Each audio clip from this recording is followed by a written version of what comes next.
Bonjour à tous, cette leçon est consacrée à la gestion automatique des erreurs. Alors en effet, WinDev peut gérer de manière automatique les erreurs qui vont survenir pendant l'exécution de votre programme. Alors non seulement ça vous facilitera les choses, mais en plus vous aurez moins de code à écrire. En temps normal, quand vous utilisez une procédure qui va exécuter une opération, elle peut renvoyer une valeur. Dans cet exemple, ici, vous voyez la fonction fouvre, ici, qui est censée ouvrir un fichier texte en l'occurrence. Cette fonction renvoie une valeur qui correspond à l'ID du fichier, à l'identifiant donné par Windows au fichier. Cet identifiant sera égal à -1 si une erreur est survenue pendant l'ouverture du fichier.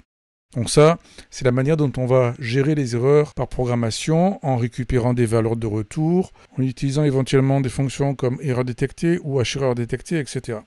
La gestion automatique des erreurs va se faire grâce aux deux options que vous voyez ici en haut de chaque portion de code. Donc vous avez ici 6 erreurs par programme et quand exception par programme. Ce sont deux liens sur lesquels vous pouvez cliquer pour paramétrer la manière de gérer soit les erreurs, soit les exceptions au niveau du code dans lequel vous vous trouvez. Vous voyez donc ici les deux types d'erreurs principaux.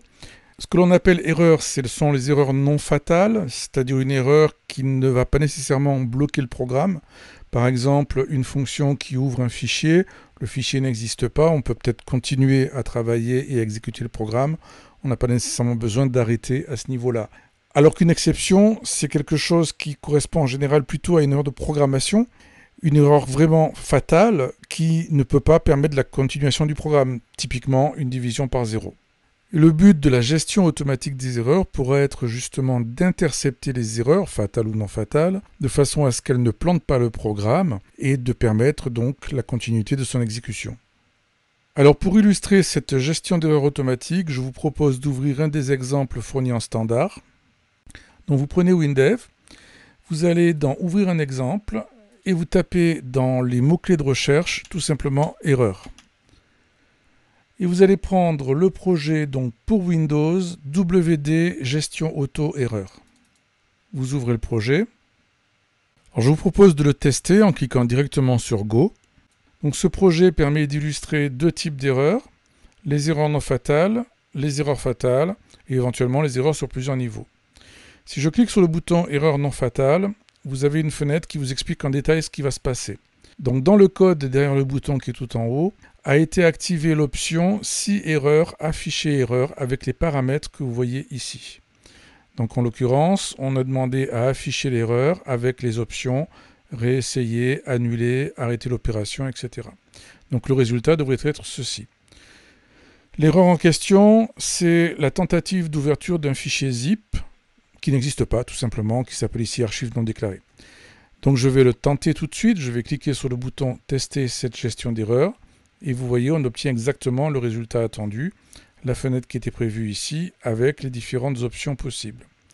Éventuellement je peux réessayer l'opération, évidemment ça ne donnera rien ici puisque le fichier n'existe pas de toute façon, mais je peux aussi annuler l'opération. Le programme ne se plante pas bien sûr puisque l'erreur est gérée et de toute façon ce n'était pas une erreur fatale. Avant de passer à l'option suivante, je vais vous montrer le code correspondant. Donc je referme le projet. Je prends la fenêtre Fin erreur non fatale. Voilà. Et le code va être derrière ce bouton. Clic droit, code. Donc le code est très simple. On se contente simplement d'essayer d'ouvrir une archive qui n'existe pas. Mais surtout, cette option a été activée. Si erreur, alors afficher l'erreur en utilisant les paramètres suivants, etc. Alors sur le même principe, nous allons tester l'erreur fatale, cette fois, qui est une division par 0 en l'occurrence. Donc je fais un Go. On clique ici sur le bouton Gestion d'erreur fatale. Vous avez la même présentation. Donc ici, on vous indique le code qui va s'exécuter. Cette fois, c'est l'option Quand exception qui a été activée. Et cette fois, on lui demande d'exécuter une procédure de gestion d'erreur spécifiquement faite pour gérer cette erreur en particulier. Cette procédure de gestion d'erreur ici est assez simple. Elle se contente d'afficher un message d'erreur et de renvoyer une constante au code appelant. Alors on va essayer de voir ce que ça donne. On clique sur le bouton Tester cette gestion d'erreur. Voici le message affiché par la procédure de gestion d'erreur.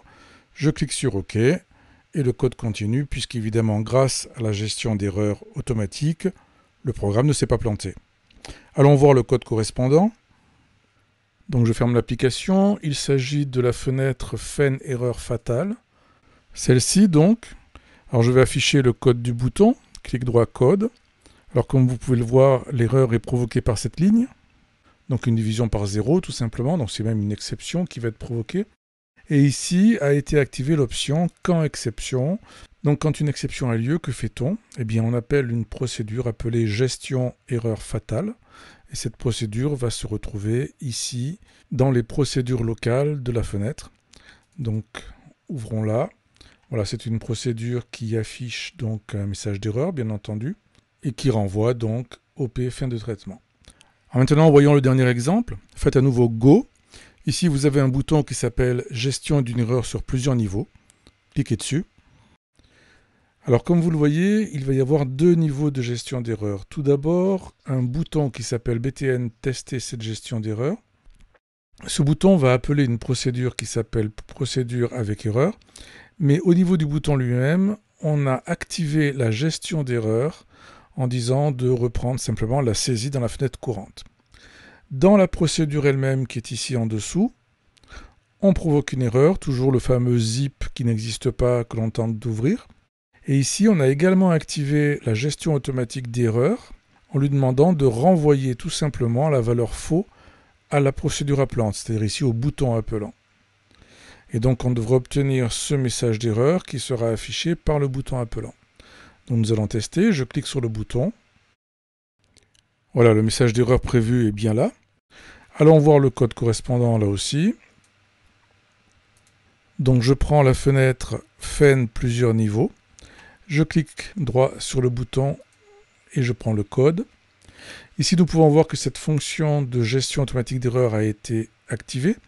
Donc la case cochée et on a demandé à afficher l'erreur et retourner en saisie dans la fenêtre courante. On appelle la procédure. La procédure elle-même se trouve dans les procédures locales de la fenêtre. Je prends la procédure dans laquelle on a également activé la gestion automatique d'erreur en lui demandant de renvoyer la valeur faux. On provoque l'erreur ici, donc ça renvoie la valeur faux bien sûr au lieu de renvoyer la valeur vraie comme il est prévu en temps normal. Et le bouton appelant, le code du bouton appelant, lui va se contenter tout simplement grâce à cette option d'afficher l'erreur. Et c'est exactement ce qui se passe quand on teste cet exemple. Et bien voilà, vous avez vu comment activer la gestion automatique des erreurs dans le code de vos projets WinDev.